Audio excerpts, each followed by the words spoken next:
Grup Social 11. Generalitat de Catalunya. Departament d'Educació. Tenim una exposició de part del material que fem servir al Centre de Recursos Educatius 11 Barcelona Servei Educatiu compartit amb el Departament d'Educació, que ara us mostrarem perquè pugueu disfrutar una mica de la nostra tasca. Comencem pels més petits. Bé, nosaltres treballem amb atenció precoç. Atenem a les famílies des de que tenen un fill amb discapacitat visual o amb ceguesa i els acompanyem des de l'hospital fins a les centres d'atenció precoç que hi ha per tota la xarxa pública de Catalunya i els atenem també en el nostre centre on fem un acompanyament familiar, en grup o individual.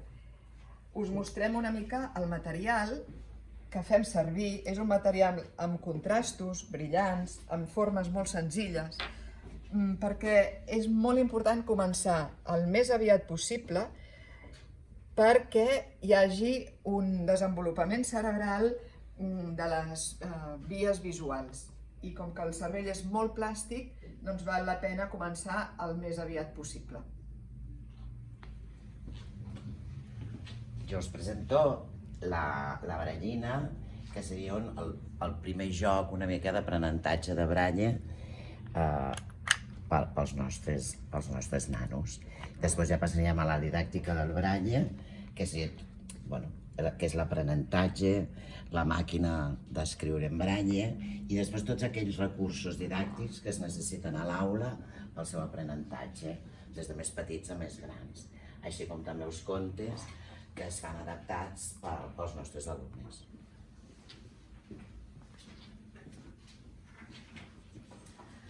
Entrem a l'educació musical i dins de l'educació musical, quan estan fent aquesta part que ja estan deixant la part més vivencial i estan introduint-se amb l'abstracció del so, i tenim aquest material on, mentre estan consolidant la part de les lletres i els números en brall, treballen en relleu la part de durada del so i d'alçada del so.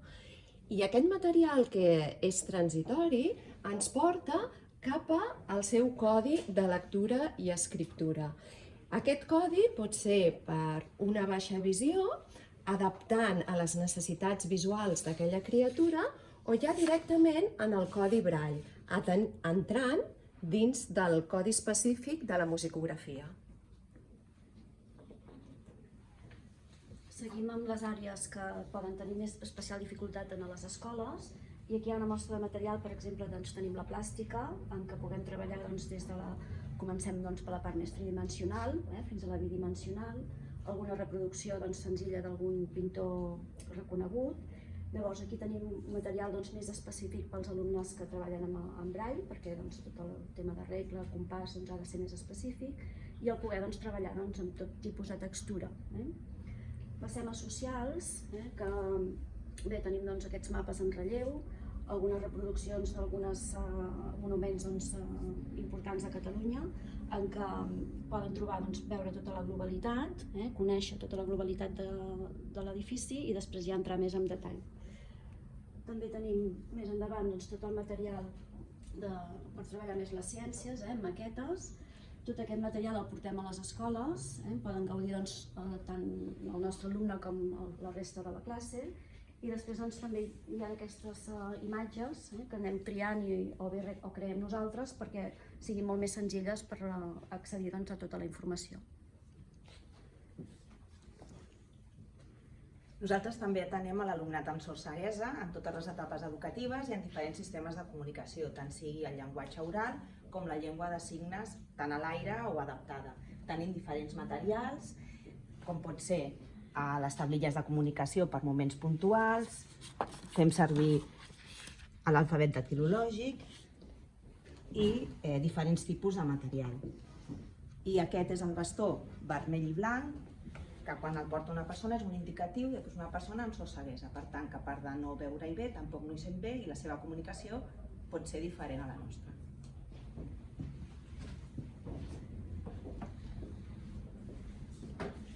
En aquesta àrea trobem la introducció a la tecnologia, començant pels més petits, Aleshores, aquí tenim com utilitzem una tauleta digitalitzadora i el que fem és posar-hi làmines en relleu i aleshores el que seria és 11 Barcelona. Cançons. a la part Làmines de d'iniciació l'ordinador, a la tauleta el que digital. tenim a la tauleta, En aquesta es activitat pot podràs escoltar interactuar moltes amb la cançons, tauleta. només fent clic a la làmina amb el llapis o... Després també iniciem tot és l'aprenentatge del teclat i això ho fem, per exemple, amb un programa de mecanografia i tot de forma accessible, de manera que hi hagi un feedback auditiu. També a les escoles el que treballem molt és el tema de la robòtica i la programació i aleshores el que fem és utilitzar robots que siguin accessibles, si cal els adaptem posant-los marques i també tots els taulells els adaptem fent-los relleu. I per la part així ja més complexa, quan comencen ja el tema de construcció de robots, per exemple de Lego o així, doncs fem adaptacions dels processos de construcció del robot i també adaptacions en relleu de la part de programació. I aquí ja tindríem el que seria una adaptació del lloc d'estudi per a alumnes amb ceguesa, més o menys a partir de tercer de primària, doncs estan a la classe amb un ordinador portàtil i amb un programa instal·lat, un revisor de pantalla, que és un programa que tenia una madrastra, que ens dona la Rina, molt vanitosa.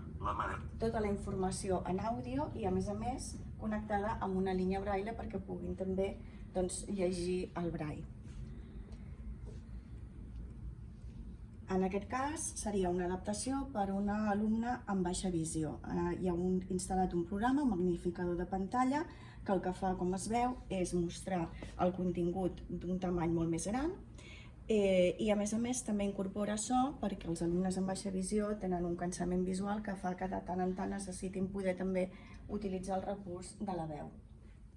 Un volcà és una estructura I últimament també tenim alumnes que utilitzen els iPads amb el VoiceOver, que és el so que fa que ens permet poder accedir al contingut del que hi ha en l'iPad. Aquí tindríem un exemple del que podria ser una adaptació al lloc d'estudi, un lloc d'estudi d'un dels nostres alumnes, i tenim en primer lloc l'ordinador amb l'adaptació per poder veure la pissarra, que es pot magnificar i això permet a l'alumne veure la pissarra, accedir-hi i a més poder seure més enrere, no haver de seure sempre a primera fila. Llavors en aquest mateix ordinador normalment hi tenen el programari que hem explicat de magnificació i veu. Llavors tindríem el faristol que permet, donat que els nostres estudiants necessiten apropar-se al text per veure'l, els permet una millor postura i a més que no es facin ombres amb el mateix cos. Llavors la llum també els dona un confort visual més bo. També podem utilitzar les lupes, hi ha lupes de suport, lupes més lleugeres, manuals per coses més puntuals i també amb il·luminació. També tindríem lupes electròniques amb el que podem canviar el contrast dels colors, etc. I últimament també tenim apps en el mòbil que també mitjançant un suport fan la mateixa funció que les lupes que hem parlat fins ara. En l'àmbit de l'autonomia personal també és molt important tot el que fa a la vida quotidiana dels nostres alumnes, tant les activitats que són més essencials, com serien la higiene, la cura personal i les habilitats a la taula, com aquelles ja més, diguéssim, domèstiques, preparar-se un entrepà, fer algunes tasques a la cuina i fer-les amb eficàcia i seguretat. En l'àmbit també de l'autonomia tindríem el que és tot el tema dels desplaçaments i l'orientació per als espais, a través del bastó, que dona seguretat, és un símbol de ceguesa o baixa visió internacional i a més avisa dels entrebancs que puguin haver-hi o també de les referències pel camí.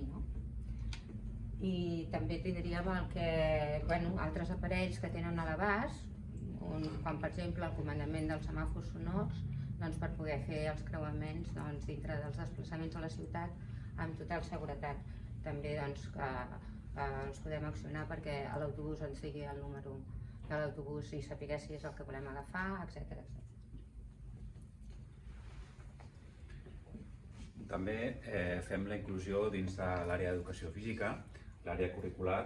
Aleshores, la nostra funció és veure què estan fent els professors d'educació física i intentar adaptar perquè aquest alumne amb discapacitat visual pugui participar amb normalitat. Fem diferents coses per poder arribar a aquests professors. El primer és cursos de formació i després documentació, com carpetes de jocs adaptats, carpeta de sensibilització. Aquesta carpeta és perquè tots els alumnes sàpiguen en quines condicions el seu company està participant de visió, o el golbol a l'escola perquè també practiquin aquest esport adaptat. També, en general, el que fem és veure què fan els alumnes, agafar aquests jocs, adaptar-los i intentar que tots aquests alumnes estiguin inclosos a dintre de l'àrea. I la segona cosa que fem seria els esports extraescolars, incloure'ls també en els esports extraescolars i també tenim una escola esportiva que desenvolupem futbol sala, golbol, tàndem, natació, esquí i altres esports. I per acabar, aquí hi ha una mostra de diferents jocs adaptats on tenim tots aquests jocs lúdics típics, on poden ser les cartes, el cubo Rubik o el parxís, adaptat per persones amb ceguesa. També amb baixa visió, pels contrastos de color o per el tamany dels jocs, però en general per ceguesa, incloent tots accessoris tàctils dintre d'aquest joc. CRE 11 Barcelona. Grup Social 11. Generalitat de Catalunya. Departament d'Educació.